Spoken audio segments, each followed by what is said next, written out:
It was a bone-chillingly cold night, and the rain pounded relentlessly against the windows of the gas station as I settled in for another long shift. Working the late-night hours at this isolated gas station wasn't the most glamorous job, but it paid the bills. As I scanned the deserted road outside, my unease grew, a feeling that tonight was going to be different. The clock struck midnight, and I decided to take a break and grab a cup of coffee to keep myself awake. As I stepped outside, the icy wind cut through my clothes, sending shivers down my spine. I wrapped my jacket tighter around me and hurried into the small convenience store attached to the gas station. The flickering fluorescent lights cast eerie shadows on the shelves, creating an unsettling atmosphere. As I poured the steaming coffee into my cup, I couldn't shake the feeling that someone, or something, was watching me. I brushed off the thought as mere paranoia, a side effect of working alone in the dead of night. Back at the register, I took a sip of my coffee, trying to calm my nerves. That's when I heard it. A low, guttural growl from outside. My heart skipped a beat as I peered through the window, scanning the darkness. But there was nothing, just the rain and the empty road stretching into the distance. Shrugging off the unease, I returned to my post behind the counter. Minutes turned to hours, and the night dragged on, quiet and uneventful. But that unsettling feeling refused to leave me. Around 2 a.m., a car finally pulled into the gas station, breaking the silence. Relieved to have some company, I greeted the driver, a weary-looking man in his 40s. He seemed tense, his eyes darting around nervously. "Long night, huh?" I said, trying to strike up a conversation. He nodded, his face pale. "Yeah, I'm just passing through. Need to get some gas and keep going." As he filled his tank, I noticed his fingers trembling slightly. I tried to ignore it, attributing it to the cold, but a part of me knew something was amiss. Still, I didn't want to jump to conclusions and scare the guy off. "Rough weather out there," I said casually, hoping to ease his discomfort. He shot a quick glance at me, his eyes wide with fear. "You have no idea," he replied, his voice quivering. Curiosity got the best of me, and I couldn't help but ask, "What's going on? You seem really spooked." He hesitated for a moment, then leaned closer, as if sharing a dark secret. "I think I saw something unnatural out there. It was like a man, but not quite. It moved too fast, and its eyes... Oh God, its eyes glowed like embers in the dark." A shiver ran down my spine as I listened to his tale. My mind immediately went to the stories I had heard about skinwalkers, shapeshifters from Native American folklore. They were said to take on the form of animals or humans, often appearing in the wilderness to terrorize or harm unsuspecting travelers. "I've heard stories about creatures like that around here," I whispered, not wanting to spook him even further.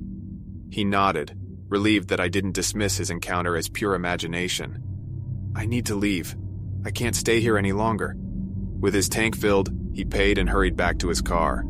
As he drove away into the dark, rainy night, I couldn't shake the feeling that he wasn't alone, that something else was lurking in the shadows, something sinister. The rest of the night dragged on, and the gas station remained eerily quiet. I tried to distract myself by cleaning and organizing the shelves, but the encounter with the trembling man weighed heavily on my mind. Around 3:30 a.m., I heard a faint tapping sound coming from the window. I turned to see a face pressed against the glass, illuminated by the dim glow of the overhead lights. My heart pounded as I realized it was the man from earlier, his eyes now wide with terror. I rushed to the window and unlocked the door, letting him in. "What happened? Are you okay?" I asked, my voice filled with concern. "They're following me," he stammered. "I don't know how, but they found me again." Before I could respond, a loud crash echoed through the gas station. My heart leaped into my throat as I turned towards the source of the noise. The shelves had been knocked over, and the once organized store was now a chaotic mess. Suddenly, a bone-chilling growl resonated from the darkness outside.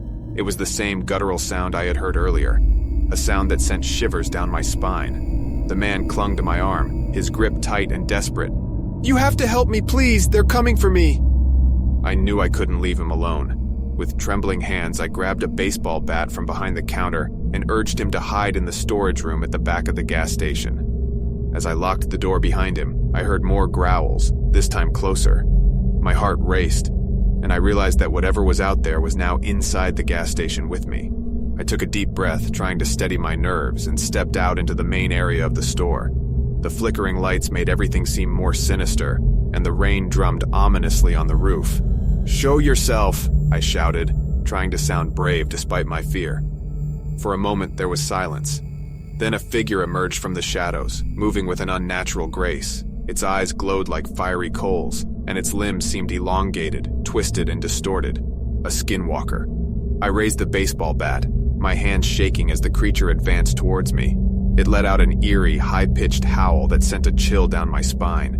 My mind raced, trying to think of a way to protect myself. With a burst of adrenaline, I swung the bat at the creature, making contact with its arm. It let out a shrill screech, but it didn't seem to be hurt. Instead, it seemed amused by my feeble attempt to defend myself. I knew I couldn't fight it off with a mere bat. My only chance was to escape. I turned and ran towards the storage room where the terrified man waited. As I reached the door, I fumbled with the keys, my hands shaking uncontrollably. Finally, I managed to unlock the door and rushed inside, locking it behind me.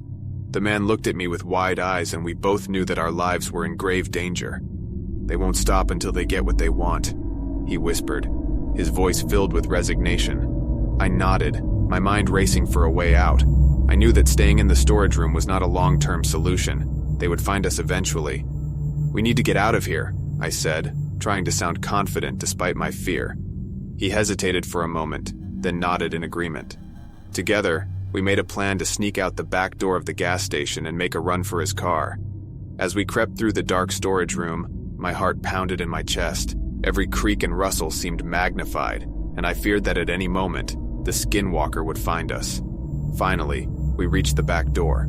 I unlocked it slowly, wincing at the sound of the squeaky hinges. We stepped outside, and the cold rain greeted us once again. I glanced around, searching for any sign of the creature, but the darkness swallowed everything. With the gas station looming behind us, we made a mad dash for the man's car. The rain poured down, soaking us to the bone, but we didn't care. All we wanted was to escape the clutches of the Skinwalker. As we reached the car, I glanced back one last time, my heart pounding in my ears. For a moment, I thought I saw the glowing eyes of the Skinwalker in the distance watching us, but in the blink of an eye, it was gone, swallowed by the darkness. The man and I didn't waste any time. We jumped into the car and sped away, leaving the gas station and the horrors behind us. For miles we drove in silence, fear still gripping us both. Eventually we reached a more populated area, and the man dropped me off at my home. We exchanged grateful glances, knowing that we had survived a night that would haunt us for the rest of our lives. As I walked through the front door of my house, I knew that I would never forget the night I encountered a Skinwalker. It was a reminder that there are dark forces lurking in the shadows, waiting to prey on the unsuspecting and the curious.